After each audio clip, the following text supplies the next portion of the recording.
चलिए अब आगे बढ़ते हैं बेटा। बहुत सारे उदाहरण आपकी अब किताब में दिए हुए हैं, वो आप अभ्यास करके समझ सकते हैं। ठीक है, आप यहाँ पर देख भी रहे हो, कई सारे दे रखे हैं। ठीक है, मामा जी ने किसे कैमरे दिया? आर्यन को। मामा जी ने आर्यन को क्या दिया? कैमरा। ठीक है, तो दोनों में क्या हो जाता है? वो सकर्मक क्रिया वाले वाक्य बन जाते हैं। ठीक है, हमें देहातों में काम के लिए मजदूर नहीं मिल रहे हैं। ठीक है, क्या नहीं मिल रहे हैं? मजदूर। तो ये क्या हो गया आपका? सकर्मक। ठीक है, अब हम और आगे देखते हैं बेटा। क्रिया के और भी अन्य भेद हैं। पहला है संयुक्त क्रिया, फिर सहायक क्रिया और तीसरा है प्रेरणार्थक क्रिया। चलो अब संयुक्त क्रिया को समझो बेटा। संयुक्त क्रिया क्या होती है ये ध्यान से देखो। पहले वाक्य को पढ़ते हैं। एक बार संकट आ गया। अब आना भी क्रिया है और गया भी क्रिया है बेटा। ठीक है, एक छोटे से घर में दादी माँ रहती थी। अब थी भी क्रिया है और रहती भी क्रिया है। ठीक है, हम सब ने पुल की जानकारी पढ़ी है। पढ़ी भी क्रिया है और है भी क्रिया है। तो ये सब क्या है? एक से अधिक क्रिया है। तो इसलिए क्या हुआ बेटा? ये सब संयुक्त क्रिया है। तो ऐसे वाक्य जिनमें एक साथ क्रिया जो है वो क्या करती है? एक साथ मुख्य क्रिया और सहायक क्रिया दोनों लेती है, या क्रिया को पूर्ण करने के लिए एक क्रिया के साथ दूसरी क्रिया का भी प्रयोग करना पड़ता है। तो वो शब्द वाक्य कैसे होते हैं? संयुक्त क्रिया वाले वाक्य होते हैं। जैसे माँ ने खाना बना लिया। माँ ने खाना बना लिया। अब लिया भी क्रिया है और बनाना भी क्रिया है, बट दोनों का हमने क्या किया? साथ में प्रयोग किया। तो वो क्या बन गई बेटा? आपकी संयुक्त क्रिया। ठीक है, और देखो, मैं बाजार से ले आऊंगा। मैं बाजार से ले आऊंगा। अब ले लाना भी क्रिया है और आऊंगा भी क्रिया है, आना भी क्रिया है, बट क्या किया? दोनों को हमने क्या किया है? साथ प्रयोग किया, जिससे एक क्या हुआ? एक अर्थ प्रकट हुआ कि क्या करेगा वो? बाजार से कोई सामान है जिसे वो लेकर के आएगा।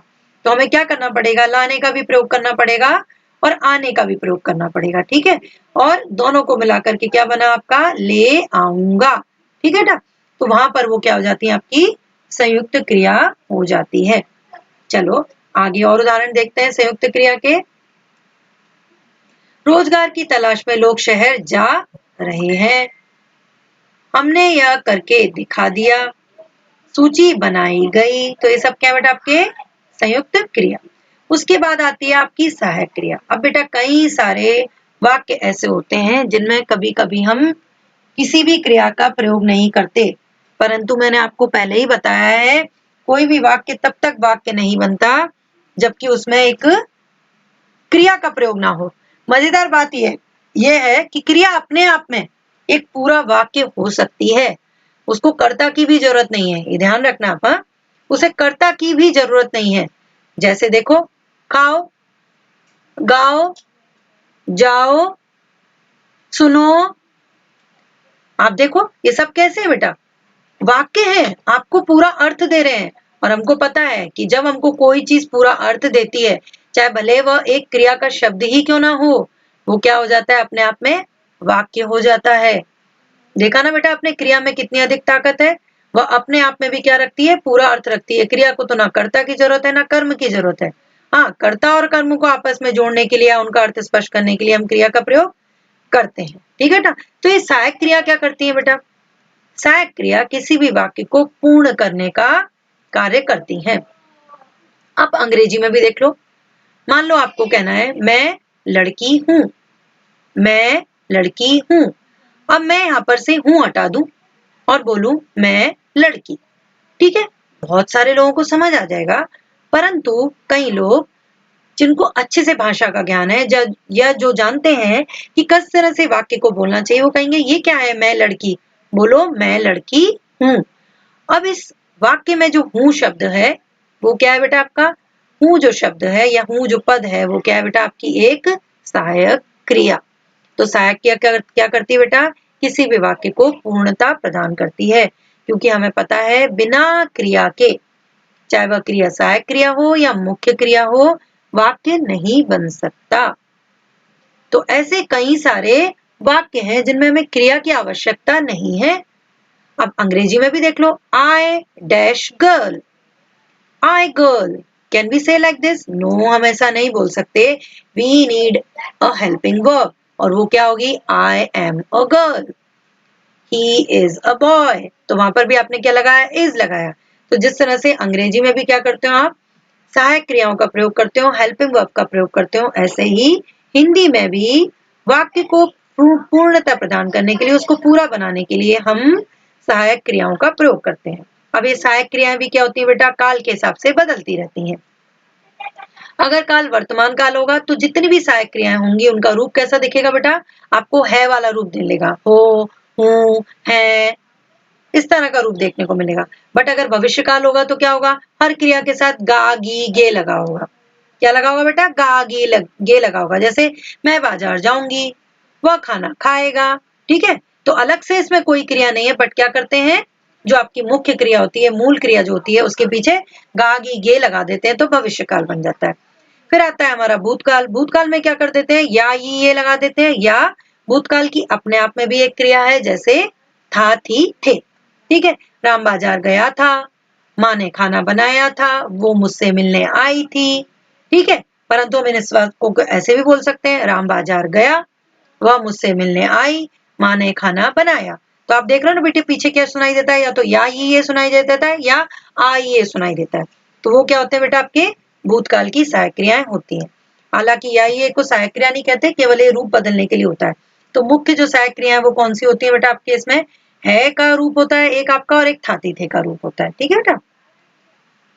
उसके बाद आ जाता है बेटा प्रेरणार्थक क्रिया. अब प्रेरणा शब्द का अर्थ ये होता है कि किसी से करना. ठीक है, प्रेरणा का अर्थ ये होता है कि किसी चीज को करना, या किसी चीज से प्रेरित होकर कुछ कार्य करना. ठीक है, तो प्रेरणा उसको कहते हैं. तो प्रेरणार्थक क्रिया तो ऐसी क्रिया बेटा जो हमको पता लगता है, जिसमें कि कर्ता जो है खुद काम कर रहा हो या कर्ता किसी और से काम करा रहा हो, वो प्रेरणार्थक क्रियाएं कहलाती हैं. अब प्रेरणार्थक क्रिया का एक तो मूल रूप होता है, यानी जो क्रिया का खुद का अपना मूल रूप है वो प्रेरणार्थक क्रिया का मूल रूप होगा. और उसके बाद जो जिसमें कर्ता खुद काम करेगा वो होगा प्रथम प्रेरणार्थक, और जिसमें कर्ता किसी और से काम कराएगा वो होगा द्वितीय प्रेरणार्थक. ये सब चीजें हम पहले कर चुके हैं. मैं केवल चूंकि आपका यूनिट टेस्ट है, आपको फिर से अच्छे से रिवाइज कराना चाहती हूँ. अब जरा उदाहरण देखते हैं कैसे प्रथम प्रेरणार्थक होगा और कैसे द्वितीय प्रेरणार्थक होगा. चलिए एक शब्द लेते हैं, सोना. सोना माने टू स्लीप. सोना प्रथम प्रेरणार्थक, सुलाना. द्वितीय प्रेरणार्थक सुलवाना. ठीक है, माँ बच्चे को सुलाती है. माँ बच्चे को सुलाती है. तो माँ कौन है? कर्ता. किसको सुला रही है? बच्चे को. खुद सुला रही है, कर्ता खुद काम कर रहा है, तो क्या है? प्रथम प्रेरणार्थक. जब कर्ता खुद ही कोई काम कर रहा है तो वो क्या है आपका? प्रथम प्रेरणार्थक. अब दूसरा देखते हैं, माँ बच्चे को दाई से सुलवाती है. माँ बच्चे को दाई से सुलवाती है. अब यहाँ माँ खुद बच्चे को नहीं सुला रही, वो जो दाई है उसको बोलती है कि जाके बच्चे को सुलाओ. तो माँ ने क्या किया है? उसको आदेश दिया है कि ये कार्य आप करो. माँ जो खुद करता है वो काम नहीं कर रही, तो वो आपका क्या हो जाता है बेटा? द्वितीय प्रेरणार्थक क्रिया. ठीक है बेटा. तो जब हम खुद काम करते हैं तो प्रथम प्रेरणार्थक, और जब हम किसी और से काम कराते हैं तो द्वितीय प्रेरणार्थक. और देखते हैं. ठीक है, मालिक जूते साफ करता है. अब कुछ मालिक होते हैं अच्छे जो अपना खुद ही काम करना पसंद करते हैं, तो क्या करता है? मालिक जूते साफ करता है. अब मालिक खुद ही अपने जूते साफ कर रहे हैं. अब दूसरा शब्द देखो, मालिक जूते साफ करवाता है. अब यहाँ पर ये स्पष्ट नहीं है किससे कराता है, बट वो खुद नहीं कर रहा है, किसी और से करवा रहा है. ये हमको किससे पता लग गया? केवल और केवल क्रिया के रूप से. ठीक है, तो इसलिए वो कौन सी क्रिया बेटा? द्वितीय प्रेरणार्थक. तो वाक्य को पढ़ने पर जब हमको पता लगे कि कर्ता खुद काम कर रहा है तो प्रथम प्रेरणार्थक, और जब हमको पता लगे कि कर्ता खुद तो काम नहीं कर रहा, वह किसी और से ये काम करा रहा है, तो वो क्या हो जाएगा? द्वितीय प्रेरणार्थक क्रिया. चलो अब हम कुछ क्रिया लेते हैं और उसको फटाफट प्रथम और द्वितीय बदलते हैं. खाना, खिलाना, खिलवाना. खाना, खिलाना, खिलवाना. रोना, रुलाना, रुलवाना. रोना, रुलाना, रुलवाना. देना, दिलाना, दिलवाना. देना, दिलाना, दिलवाना। ठीक है बेटा, ये कुछ उदाहरण है जिस तरह से हम क्या करते हैं, क्रिया के प्रथम प्रेरणार्थक और द्वितीय प्रेरणार्थक रूप लिखते हैं। ये सब चीजें हम कक्षा 6 में दोहरा चुके हैं बेटा। आशा करती हूँ आपको वो सारी चीजें याद हो गई होंगी, क्योंकि कक्षा में हमने बोल बोल करके इन सब चीजों का अभ्यास किया था। ठीक है, तो आप अच्छे से उसको रिवाइज करो, समझो